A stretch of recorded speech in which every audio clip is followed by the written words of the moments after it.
시편 8편입니다. 다윗의 인도자를 따라 깃딧에 맞춘 노래. 여호와 우리 주여, 주의 이름이 온 땅에 어찌 그리 아름다운지요. 주의 영광이 하늘을 덮었나이다. 주의 대적으로 말미암아 어린 아이들과 젖먹이들의 입으로 권능을 세우시며 이는 원수들과 보복자들을 잠잠하게 하려 하심이니이다. 주의 손가락으로 만드신 주의 하늘과 주께서 베풀어 두신 달과 별들을 내가 보오니 사람이 무엇이기에 주께서 그를 생각하시며 인자가 무엇이기에 주께서 그를 돌보시나이까. 그를 하나님보다 조금 못하게 하시고 영화와 종기로 관을 씌우셨나이다. 주의 손으로 만드신 것을 다스리게 하시고 만물을 그의 발 아래 두셨으니 곧 모든 소와 양과 들짐승이며 공중의 새와 바다의 물고기와 바닷길에 다니는 것이니이다. 여호와 우리 주여, 주의 이름이 온 땅에 어찌 그리 아름다운지요. 아멘. 시편 8편의 내용은 말씀을 읽는 것 자체로 너무나 아름답고 감동적인 시편인데요. 그렇게 어려운 내용이 없는 것처럼 보이지만 사실은 가장 본질적인 복음의 깊이를 담고 있습니다. 특별히 2절에 보면 주의 대적으로 말미암아 어린아이들과 젖먹이들의 입으로 권능을 세우신다라는 말씀이 있죠. 자, 이 말씀을 이해하려면은요, 1절 말씀이 먼저 와닿아야 되는데 다윗이 노래하고 있습니다. 주의 이름이 온 땅에 어찌 그리 아름다운지요. 주의 영광이 하늘을 덮었나이다. 이 무슨 말씀입니까? 주의 이름이 계속해서 반복적으로 나오는데 성경에 여호와의 이름, 주의 이름 할 때 이 이름의 개념이 우리 속에 확실히 각인이 되어야 됩니다. 이름이라는 것은 그 이름을 가지고 있는 대상을 대표하는 것이 이름이잖아요. 예를 들면 어떤 처녀가 결혼을 해서 독자 아들을 낳았습니다. 그 아들의 이름이 철수라고 합니다. 결혼해서 아이를 낳기 전까지는 자기 이름으로 불렸어요. 뭐 순이, 아가씨 이름이 순이라면 순이라고 불렸다가 철수라는 아들을 낳고 나니까 사람들이 그 여자를 어떻게 부르냐면 철수 엄마 이렇게 부르는 거예요. 자기 이름이 있는데 철수 엄마라고 부릅니다. 왜냐하면은 그 여자가 낳은 아들은 자기 몸에서 낳았지만 이제는 몸 바깥에 있는 거죠. 그 아들이라는 그 존재가, 철수라는 그 아들의 이름이 그 엄마의 마음, 그 여자의 마음 속에 항상 있는 거예요. 그 여자의 마음 속에는 뭐가 있냐면은 철수라는 자신의 아들이 있습니다. 그런데 그 아들이라는 대상은 분명히 몸 바깥에 있습니다. 다른 객체입니다. 다른 인격체인데 그 엄마의 마음에서는 독자 아들이 이름의 형태로 항상 머물고 있다는 거예요. 그래서 사람의 마음, 그 대상의 그 뚜껑을 열어보면은 눈에 보이지 않지만 마음의 뚜껑을 열어보면은 뭐가 들어가 있는가? 마음 안에 들어있는, 마음을 주장하고 있는 그 대상이 뭐냐면 이름의 형태로 주장되어져 있다는 것입니다. 다시 말하면 이제는 그 여자가 무엇을 위해서 합니까? 자기 아들을 위해서 건강관리도 하고 항상 24시간 어떻게 하면 아들을 잘 키울까? 시장 가다가 맛있는 음식을 보면 야, 이거 내 아들 주면 좋겠다. 이런 식으로 살아가는 거예요. 그렇게 살아가는 그 여인의 삶을 보고 사람들은 그 여인을 어떻게 부르냐면 순이라고 안 부르고 철수 엄마 이렇게 부르는 거예요. 그런 것처럼 이제 다윗이 온 땅을 봅니다. 다윗이 온 땅을 보니까 온 땅에 피조물들이 있죠.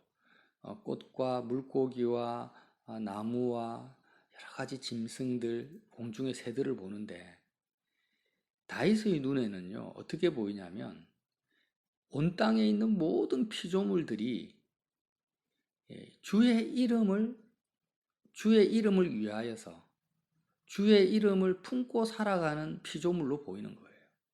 하나님께서 천지를 창조하실 때 말씀으로 창조하셨는데 그 말씀이 예수님이시잖아요.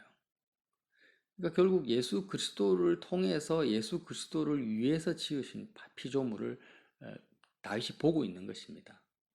이 시각, 이 시각이 바로 창조주 하나님을 믿는 믿음의 시각인데, 우리는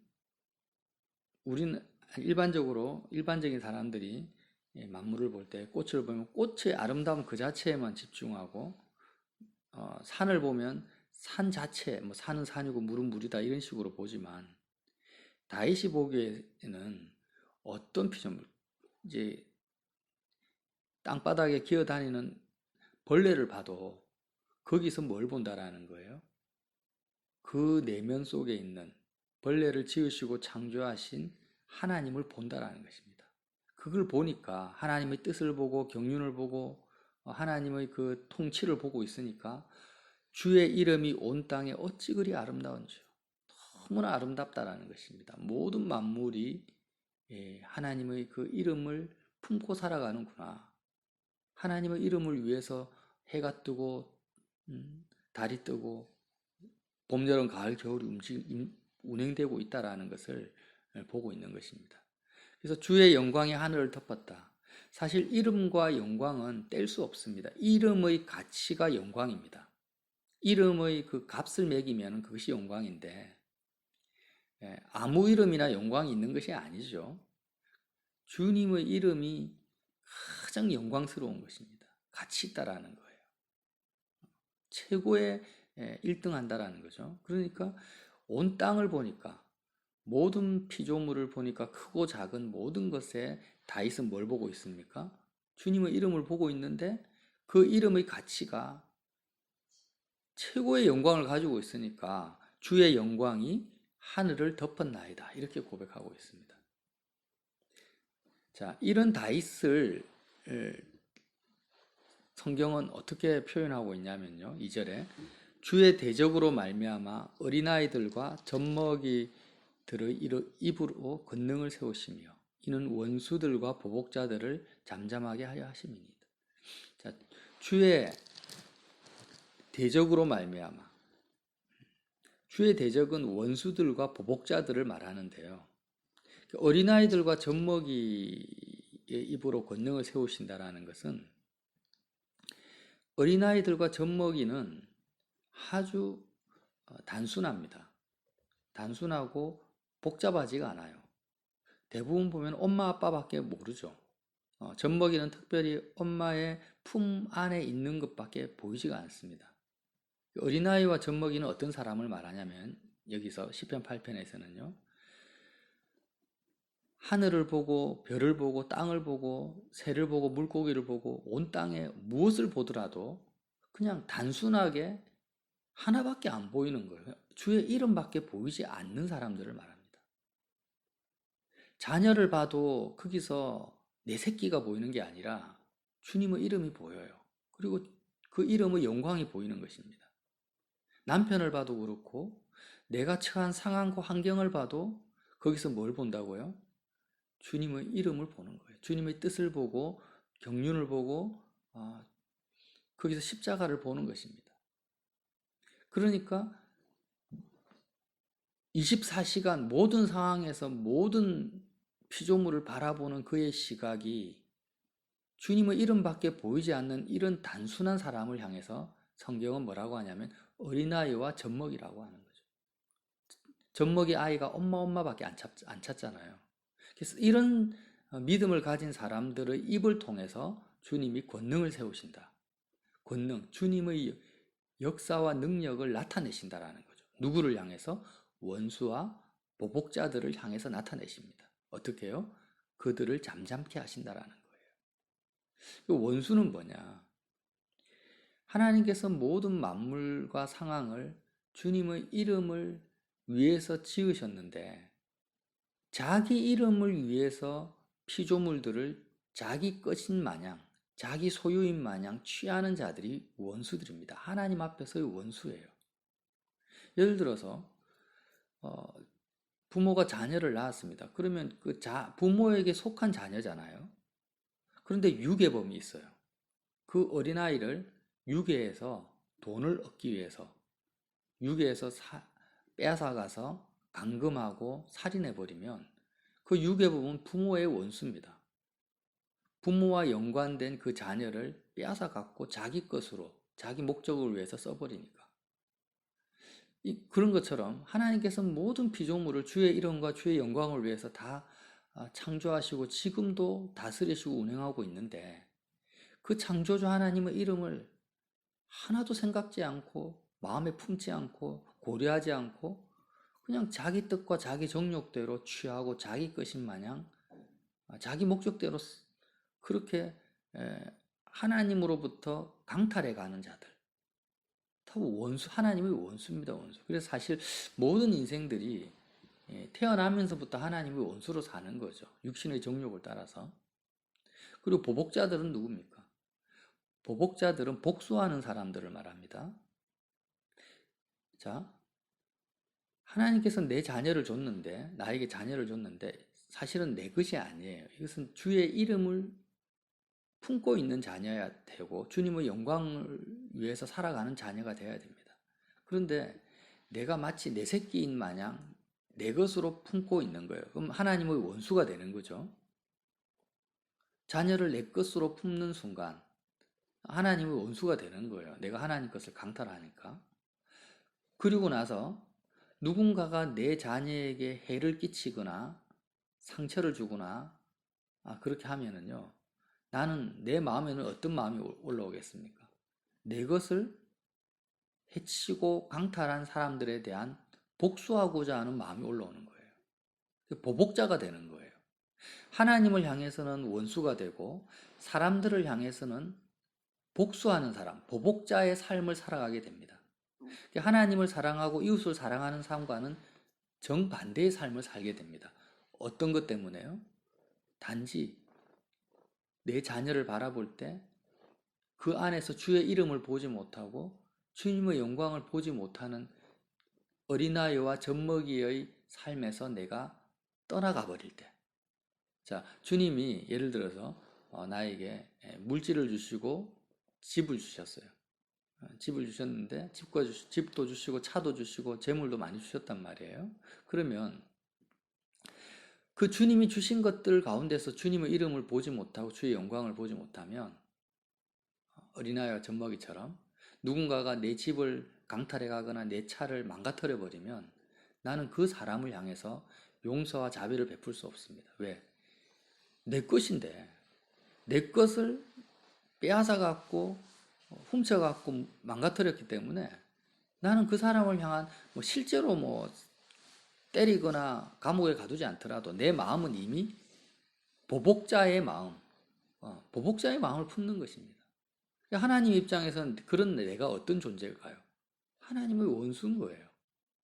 이거 내 건데 왜 너가 청직인데 왜 너가 화를 내고 너가 심판하고 너가 복수하냐? 이것이 내 것이면 내가 심판할 것이고 내가 보복할 것이고 원수 갚는 것이 주께 있으니 주가 갚으시리라 하셨으니까 너는 만약에 내가 너에게 준 소유물 가운데서 나의 이름 그것을 통해서 하나님을 너의 소유로 기업으로 붙잡고 살아왔다면 너의 마음속에 있는 하나님을 빼앗아갈 자는 없다라는 거예요. 그 누구도 우리에게서 하나님을 빼앗아가고 하나님이 우리에게 기업으로 준 하나님의 나라를 빼앗아갈 자는 없습니다. 그러니까 우리는 아무것도 빼앗길 수 없는 삶을 살게 되는 거죠. 아무것도 손해볼 수도 없고 빼앗길 수 없는 삶을 사니까 초대교회 성도들이 로마에 압제하는 사람들이 모든 걸 다 빼앗아가죠. 심지어는 죽여버립니다. 내 육신의 생명까지 빼앗기는 그 순간에도 본인은 빼앗길 것이 없는 거예요. 왜? 본인의 소유와 기업은 주의 이름과 주의 영광이니까. 그래서 아쉬울 것도 없고 죽음의 순간 앞에서도 원망하거나 복수하거나 억울해하거나 힘들어하지 않고 하나님의 영원한 반석 되신 주님 찬양하면서 하나님 나라로 가는 것입니다. 그것이 이웃사랑이죠.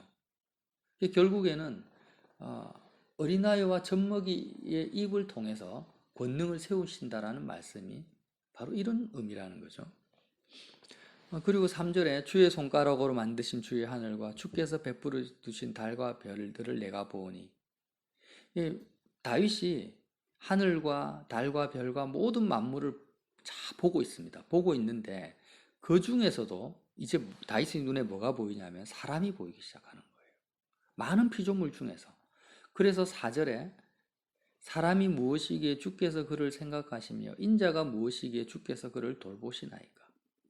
이 무슨 말씀이냐면, 자, 모든 피조물이 주의 이름을 품고 있는데 사람이라는 이 피조물만큼 주님의 영광과 주님의 이름을 많이 담고 있는 피조물이 없더라는 것입니다. 지금은 사람들이 타락하고 부패했기 때문에 우리는 사람들이 제일 무섭습니다. 사람들 많은 곳에 가는 것이 무서워요. 그런데 지금 여기서 말하는 사람과 인자는 타락하기 이전의 사람, 둘째 아담으로 오신 예수님을 의미하고 또 다윗 자신도 의미하고 예수님과 연합된 하나님의 백성을 의미하고 있는 것입니다. 그러니까 하나님이 원래 태초에 창조하신 죄가 없는 그 사람의 모습, 그 사람이야말로 그 어떤 피조물보다도 하나님의 이름과 하나님의 영광을 가장 많이 드러내는 아름다운 존재라는 거예요. 천국에는 이런 사람들이 수만 명이 모여서 수천만 명, 수억이 모여서 있으니까 얼마나 아름답겠습니까? 그래서 5절에 보면 그 사람을 하나님보다 조금 못하게 하시고, 하나님은 영광의 본체신데 그 영광의 본체를 나타내는 그 존재로서 하나님보다 조금 못할 정도로 하나님을 드러내는 존재라는 거예요. 영화와 종기로 관을 세우셨나이다. 주의 손으로 만드신 것을 다스리게 하시고 어떤 피조물보다도 더 위에 있다라는 거예요. 하나님의 아름다움을 나타내는 존재로 만물을 다스리게 하셨다. 만물을 그의 발 아래 두셨다라는 것입니다. 그래서 그 만물이 어떤 만물이냐? 모든 소와 양과 들짐승이며 공중의 새와 바다의 물고기와 바닷길에 다니는 것들보다도 하나님의 영광과 존귀로 관을 세우신 그 피조물로 사람을 만드셨습니다. 우리가 시편을 읽을 때는요, 이 시라는 것을 시라는 의미에 집중을 해야 됩니다. 시는 굉장히 함축적입니다. 예를 들면요, 그 고려의 충신 사육신의 성상문이라는 사람이 있죠. 그 사람이 시조를 지어놨어요. 이 몸이 죽어가서 무엇이 될꼬 하니 복례산 제일봉에 낙낙장송되었다가 백설이 망곤할제 독야청청하리라. 이런 시조가 있는데 자기 자신을 어디에 비유하냐면 낙낙장송, 가지가 아주 길게 늘어진 큰 소나무에 비유를 한 거예요.